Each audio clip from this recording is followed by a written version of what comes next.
pessoal, hoje eu vou contar pra vocês finalmente como foi o processo de desmame do Lucas, tanto pra ele quanto pra mim. Afinal de contas, o desmame é um processo que tem que ser bom para a mãe e bom para o bebê. Eu só descobri isso na marra porque eu já tava querendo desmamar o Luquinhas desde o início do ano. Inclusive, eu gravei um vídeo pra vocês aqui no canal falando sobre o desmame, né, que eu conversei com ele. Enfim, gente, depois desse vídeo aconteceu tanta coisa que eu acabei desistindo de começar o desmame naquele momento. O Luquinhas ficou doente, o Luquinhas passou por um momento de estar se alimentando muito mal, ele não queria comer comida e eu dava graças a Deus nesses momentos que ele ainda estava mamando. Afinal de contas, né, o peito, né, o leite materno é um super alimento. Passado esse tempo, as coisas foram esfriando, né, eu tirei um pouco da cabeça isso de que eu tinha que desmamar ele naquele momento. Realmente, o mamar, né, a mãe amamentar é muito cansativo, gente, só quem amamenta sabe. Tem dias que o bebê quer ficar grudado ali no seu peito, você não consegue fazer outras coisas, e o Lucas ele já tava um pouquinho grandinho pra isso, né? Claro que assim, isso vai de pessoa pra pessoa. Eu acho que eu estava decidida porque chegou o meu momento, sabe? Eu acho que assim como foi pra mim, vai chegar pra você também um momento que você vai pensar, não, agora eu quero desmamar, eu não quero mais dar mamar pro meu filho, sabe? Não é uma coisa mais que me faz bem, não é uma coisa que me deixa mais à vontade, então aí vai ser o momento que você vai ter na mente que é o seu momento de parar. Bom, enfim, o processo de desmame, gente, é um processo chato, né? Já adianto pra vocês que comigo foi super chato. E o mais engraçado é que todo mundo que eu chego e falo, ah, o Lucas desmamou, aí a pessoa chega pra mim e fala, ah, então foi super tranquilo, né? Porque ele tá tranquilo agora. Aí eu falo, não, não foi tranquilo, porque só eu e o Thiago sabemos como foi difícil, principalmente na hora que ele ia dormir, gente, que ele ficava gritando, pedindo peito, porque ele tinha aquela coisa do aconchego, ele só dormia mamando. Então assim, a hora de dormir, gente, chegava à noite, era, sabe, uma coisa assim surreal.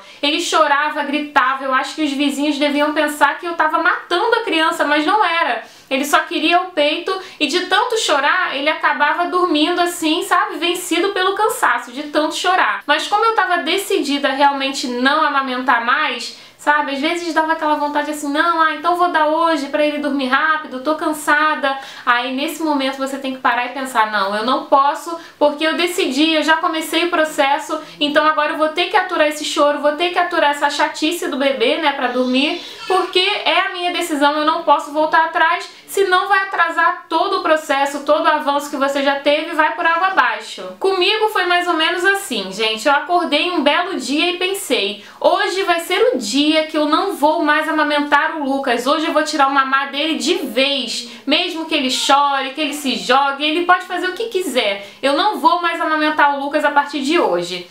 Enfim, chegamos na soneca da tarde, ele queria mamar, eu não dei o mamar. Ele dormiu? Não dormiu. Ok, né, ainda tava ali à noite, não dormiu um dia à tarde, não tem problema nenhum. Ele passou aquela tarde ali sonolento, né, enfim, chegou a noite, gente, a hora de dormir. Bom, aí é que começa o problema. Era muito choro, muita gritaria, ele ficava me agarrando, ele ficava pedindo peito e eu não dava. Eu sei que no final das contas, gente, eu não dei e ele dormiu pelo cansaço ali naquela noite. Mas no dia seguinte, gente, foi uma coisa assim muito desconfortável pra mim, porque o meu corpo não estava acostumado com aquilo. Então no dia seguinte eu acordei, o meu peito estava parecendo uma pedra. Eu sentia muita dor no peito, sabe? Então, nossa, aquilo ali estava me matando. Eu não fiquei com posição pra dormir, porque qualquer posição que eu ficasse, meu peito doía. Foi aí que eu lembrei que o processo de desmame, ele tem que ser para a mãe e para o bebê. Então não adiantava nada eu decidir naquele dia que o Lucas não ia mais mamar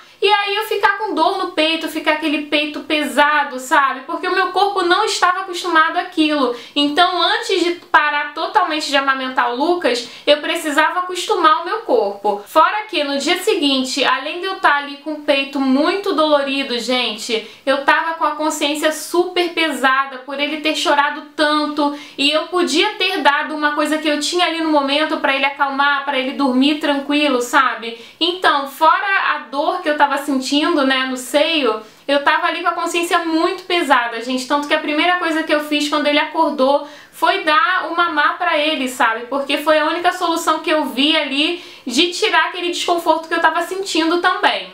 Aí eu comecei a tirar o mamá do Lucas aos poucos. Pra soneca da tarde eu passei a não dar e não importava se ele não dormisse à tarde, sabe? À noite ele ia dormir ok. Mas à tarde, gente, podia acontecer o que acontecesse. Ele podia não almoçar direito, eu não dava o peito de jeito nenhum. Justamente para o meu corpo começar a se adaptar e também para ele começar a entender que não estava dando mais, que ia chegar o momento daquilo ali parar de vez. Nesse período eu já não estava mais dando mamá pro Lucas durante a madrugada. Então a primeira coisa que eu fiz foi cortar a amamentação na madrugada, porque era uma coisa mesmo só de aconchego, não era fome, não era nada. Então, primeiramente, eu cortei a amamentação de madrugada, não dava, mesmo se ele pedisse, ele podia chorar, eu não dava ali de madrugada. Logo depois eu cortei o mamá durante o dia e depois disso o processo para tirar totalmente foi começando a ficar mais fácil. Porque nos dias que o Lucas dormia cedo, tipo 6h30, 7 horas, ele dormia sozinho e eu não precisava dar o mamá pra ele. Nos dias que ele dormia mais tarde, que ele ficava ali na cama com a gente, realmente, gente, eram momentos muito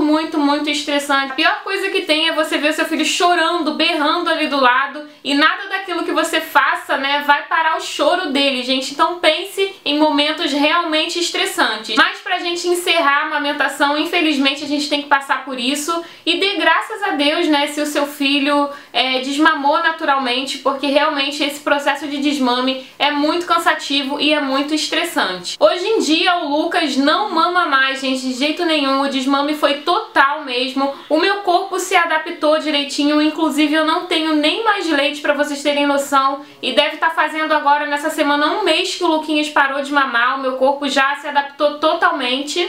Enfim, foi uma fase que foi muito boa pra mim, apesar dos dias cansativos, apesar, sabe, dos dias que eu queria assim, nossa, eu não quero mais amamentar de jeito nenhum. Foi um período muito bom, eu não me arrependo em nada. Então o Lucas, ele mamou até 1 ano e 10 meses, agora ele vai fazer 1 ano e 11 nesse mês de julho. Uma fase da maternidade concluída com sucesso aqui pra mim e pro Luquinhas, gente. Então o nosso processo de desmame, eu falando assim pra vocês, vocês não têm muita noção do que é. Eu também não tinha muita noção do que era o desmame quando eu lia assim dicas e essas coisas. Mas o que eu posso adiantar pra vocês é que é um processo difícil, a gente tem que ter o pulso firme na hora de decidir parar de amamentar, porque se a gente voltar atrás, o bebê pode achar que toda hora que ele quiser ele vai ter. Então a partir do momento que você decidiu parar de amamentar, fique firme ali, o bebê vai chorar. Vai ser difícil, mas você tem que se manter ali, gente, firme na sua decisão, viu? Desde quando eu estava grávida, eu não tinha na minha cabeça um tempo limite que eu queria amamentar, né? Porque tem pessoas que pensam assim, ah, eu só vou amamentar até 6 meses, eu só vou amamentar até 1 ano, até 2 anos. Eu nunca tive isso.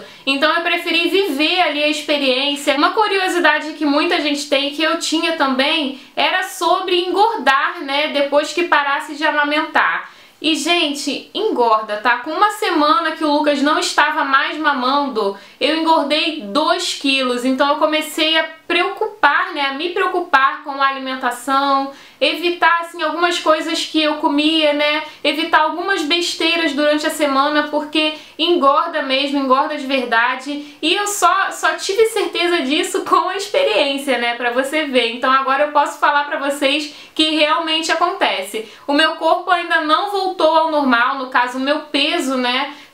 Depois que o Luquinhas nasceu, ó, ele tá com 1 ano e 10 meses e eu ainda não voltei ao meu peso de antes da gravidez, então falta pouquinho, tô quase chegando lá, mas com calma, tudo vai voltando ao normal. A gente tem que ter paciência e entender que esse processo aí do nosso corpo voltar pro lugar é realmente um pouquinho lento, gente. Mas, né, tudo vai se ajeitando. Depois que você para de amamentar, gente, se prepare, porque o seu peito vai dar uma murchada também, tá? Isso foi outra coisa que eu aprendi só com a experiência, gente. Engraçado é que você tá acostumada com uma coisa, sabe? Seu peito fica ali cheio, fica aquele peito bonito. Gente, depois que para de amamentar, Você olha no espelho, dá até uma tristeza. Gente, como assim? Cadê meu peito, sabe? Mas eu já conversei com várias amigas e elas também falaram que o peito vai voltando ao normal, né, depois de um tempo. Eu não vejo a hora dele voltar ao normal, deles voltarem ao normal, né?